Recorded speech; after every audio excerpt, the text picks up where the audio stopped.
Hi, Melissa. Hi, Lenore. Welcome back to my Mingle. What do we have on tap for today? I need you to educate us on what you do with your exposure therapy with clients because it is fascinating. And I think there's some good takeaways for us to do at home. For people and therapists, That's right? right. Both. So join us for our podcast on exposure therapy. Hey, Melissa. Hi, Lenore. How are you today? I'm okay. How are you? I'm good. You're looking very professional. I said earlier, I try to every once in a while. I was not looking very professional yesterday. My client said, "You look cozy." I thought, oh boy.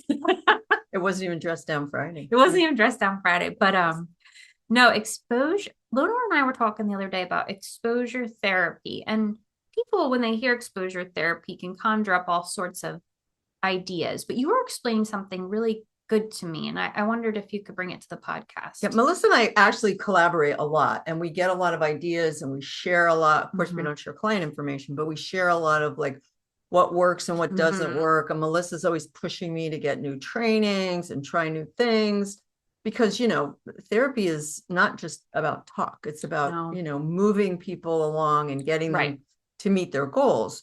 So one of the long-standing practices in therapy has been exposure therapy for people with OCD, but we're going to expand that definition a bit today. Yeah. And can you explain to them what exposure therapy is? Yeah. So you're exposing yourself to a small amount of a trigger. So if I am deathly afraid of confrontation, I might practice with Lenore, if I was doing exposure therapy, a baby confrontation, right? So I wouldn't overwhelm myself or my system with a massive confrontation, but say Lenore, sat in my seat.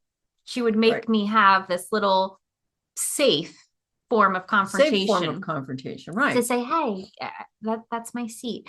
And I know that sounds silly, but that starts to rewire your neural pathways, your brain, that like I can have confrontation and be safe. And it's a very small exposure as you build up. Right. And I always tell people practice. I call it practice. Yep. Practice on small things that don't mean a lot. Don't go to the thing you don't want to practice, asking your boss for a raise or fighting with your grandfather, let's say. Right. Let's practice on some lower level things that can get you comfortable and get you feeling right. So we all think thoughts that we don't want to have. That's kind of, dare I say, normal. Yeah, it is. We all have thoughts that are like, oh, here's a typical one that I used to have. I'm just going to get my car and drive away. I'm not going to tell anyone where I'm going. I hear that a lot from people. I think I did that when my kids were little. Like, I'm just leaving. Get in the car. But I never acted on it. Right. I thought about it, but I said to the thought, you're going away. Yep. It was just a flash. And then I think a lot of people think that their thoughts are everything. Right? Yes. I've learned as a therapist, people assign a lot of power and like emotions to their thoughts. So they'll think I'm a bad person because I had that thought. Oh, yeah. But that thought is just a thought. It's just a thought. It's just really a neural firing down a pathway, right? So with your example, I want to run away or I want to get in the car and not come back. That's probably I'm just overwhelmed. Yeah. It's not a bad thing because you didn't do it. I'm overwhelmed. It's just you're overwhelmed. Stimulated. I had that brief thought because, hey, it gave me a coping way of thinking. I'm just going to be myself for a while. Right. A little relief. I'm going to escape. Didn't act on it, but. Right. But a lot of my clients, they will assign a judgment. I shouldn't have had that thought or that was a bad thought, but it's just a thought. It's just a thought. We've got all kinds of thoughts that we don't pay attention to. Right. So I don't want to go down a rabbit hole here, but like I always say, your thoughts are just your thoughts. It's the behaviors you have to manage. But like, yeah, I can have a thought that I'm really tired and I want to go home and sleep. Okay, that's a fine thought. My behavior is, do I tell my clients or do I just leave and cancel them? Or, like I can't just leave them hanging. I would have to communicate. Yeah. Or I'd have to be like, okay, you can sleep tonight when you get home. You only have a couple more clients. Or if you really needed to sleep, you would call them and say, I don't feel well. Right. So, Right. so that's the behavior you have to be responsible for, but the thought is just a thought. So how do you work with people with that exposure therapy? Well, actually, before we talk about that, I do want to add the culture contributes to the importance of thoughts. Yes. Right? Go to school, go to college, read it in a book, ask an expert. Don't trust your own thoughts. And thoughts are like put on this level way above the heart. That's so true. I like that you said that. That's very true. There's if you've ever been to a sober support meeting, you may hear the phrase, your best thinking got you here. And it's this idea that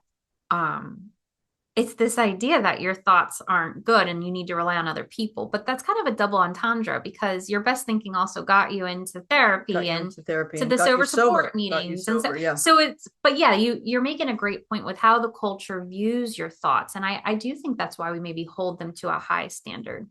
I think so. And you'll often hear people say, well, you can't have any emotion in that decision. And I'm kind of like, science shows that emotion is in every thought we have. I was going to say, if you couldn't dismantle that, let me know. I would love a little less emotion, but there is no such thing. No. There's even though you go to buy a new car, you're still, and you say, I'm only going to spend this much and I want this type of car. You're still smelling it and thinking about how you're going to look in it and getting powerful feelings from it. So there's a lot of emotion.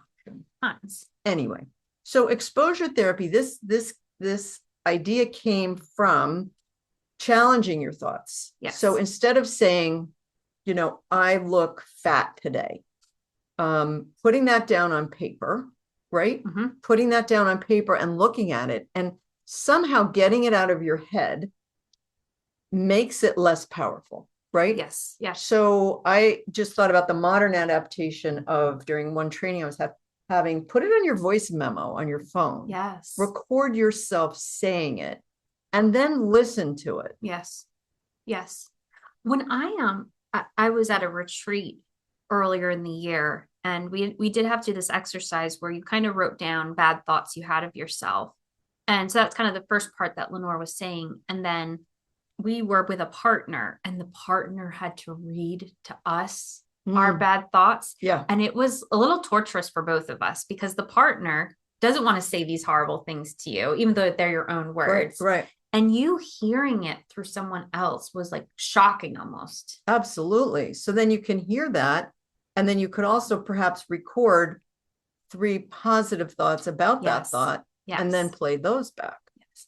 Well, and I like when you have a little bit of room from it, it does show some cracks in it, right? So if your negative thought is I've amounted to nothing, and you hear that back and you're like, well, I have a master's degree, I have a job, I have friends, I have family, I have my animals. That's really not true. But I think hearing it back and just getting it out of your brain ruminating does allow a little bit of that evidence to come in. Right. And if you could say, sorry, what was your negative thought?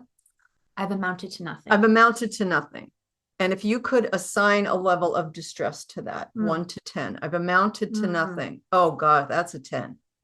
So for therapists out there, or, I mean, you probably should see a therapist for this, but you can do bilateral stimulation while you're playing that thought back. Yeah. Right. So bilateral stimulation is, you can tap yourself pretty quickly and not super lightly like butterfly taps, but like, so you want to feel it. You want to feel it while you're tapping at that rapid pace. Play that back. I've amounted to nothing. I've amounted to nothing. I've amounted to nothing, over and over. And see if your level of distress comes down, right? I will say, I think that's very good. Just like Lenore said earlier, though, I would start with something lesser. I amount to nothing you want to save for your therapist, but that's a big one. That's a big one. That's a big one. So maybe practice with something smaller, because if I'm in a bad spot, and I can't, I can't activate. No. I think it's great though for some things. I can't activate my own regulation. That might be too hard, but I could start with something like, we were just talking about the holidays. my family will hate me if I don't go to Christmas. Mm. I could start with something, maybe Yeah. that's too big for other people, but like start with or- something tangible. My boss hates me because I called out sick. Start with something Yeah. smaller and do the tapping and see. But to Lenore's point, it should definitely decrease that intensity, but start small to see your window of tolerance. Right. Or you could say, I spend too much money on the holidays. Oh, And then you could see how that thought is going to change. Yep. Or how your level of distress comes down. yes. And then maybe when your level of stress comes down, then you could try to change it. Yes. Yes. But just start, baby step it. Start with writing it and then hearing it. It really does remove some of the power. And could you explain to everybody what the bilateral stimulation does? Yes. So bilateral stimulation is, it mimics what your brain is doing during REM sleep. So your brain during REM sleep is repairing and restoring and kind of filing everything away where it needs to go. Yeah. And just to interject, REM is rapid eye movement. Thank you. Go ahead. Yes. Going. So when we do bilateral stimulation, and Lenore and I modeled on the video a harder butterfly tap, which is a crisscross of your arms on your chest and hitting a little bit under your shoulder. And we'll put a video here for you too. But when you do that, you get your brain working in that faster, rapid movement. And that is what allows your brain to process things quicker.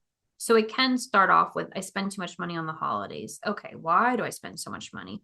Oh, well, my worth is tied into if I'm the best gift giver. Oh, why is my worth tied into something? But it just moves your thinking a lot faster because you're kind of tricking your brain into that mimicked REM sleep. You're fully alert. Yeah, into putting it in a better place, into putting that thought into a better place. And it doesn't have to be the butterfly, but which is a butterfly hug, which is where you crisscross both your hands to opposite shoulders. It just has to be on opposite sides of the body. Correct. So it can be on the legs, it can be anywhere that's comfortable for you, and it has to be very quick. And if you close your eyes, you will feel your eyes go back and forth. That's kind of what you want. And we both got this from EMDR. We're both EMDR certified, and Melissa's a consultant in training. Yeah. Yeah. No, you will feel when you're hitting it hard enough. I always say it's hard enough that you feel it, but not so hard you're bruising. And if you get dizzy during this or headachy, please stop. Please stop. See a therapist. This is not a replacement for therapy. I think you should be doing this in conjunction, but this is good for those moments of intensity in between your sessions, or a moment of panicking, or a moment of like really distorted thinking to try to bring yourself back. But this works really in accompaniment to doing that deeper work in therapy, would you say? Absolutely. So what do we always say? It's been fun, Melissa. What do we always say? It'll all work out. It'll all work out. It'll all work out. Thanks for being with us. Take care. Bye-bye.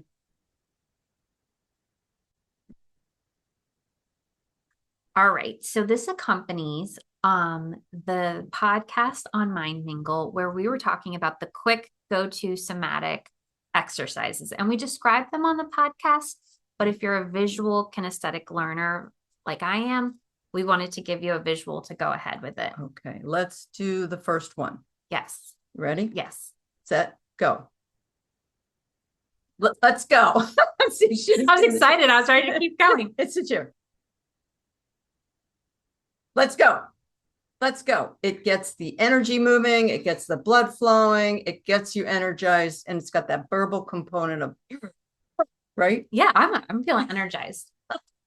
The next one we talked about, what were you doing? What were you talking about with the pulling? So you pinch really hard, start with your earlobe, and you could do it on two sides, but I'm going to turn my head, and you move up around all the cartilage in your ear. And of course, be careful if you've got ear piercings. And that's just like an energetic thing. I don't know if it gets blood to your head, but if you're doing it on both sides of your body, you will feel sharper somehow. I like that. Okay. We talked about shaking it out Taylor Swift style. Shake it, and maybe you shake it into the ground. Make sure it goes into the ground. You're shaking off the bad energy, right? Okay. All right. mimicking laughing will make it turn real. So I will embarrass myself. You don't have to embarrass yourself if you don't want to. But I always think of laughing like Santa Claus. So I start with ho ho ho. Force it will feel real. It will make you laugh. So I just start like I'm Santa. Yeah. And but it does, it resets that It does reset the nervous system. All right. And then are we use the 4 thumbs, the Tarzan thumb. 1, 2, 3, 4. Right. These are all energetic exercises to give you energy. Try it. You might roll your eyes and think we're nuts, but I will tell you I have more energy now than a minute ago. And maybe you don't try the forced laugh when you're falling asleep in an important meeting. No, but try that when at home. Things you can do. Okay. Thanks. Bye.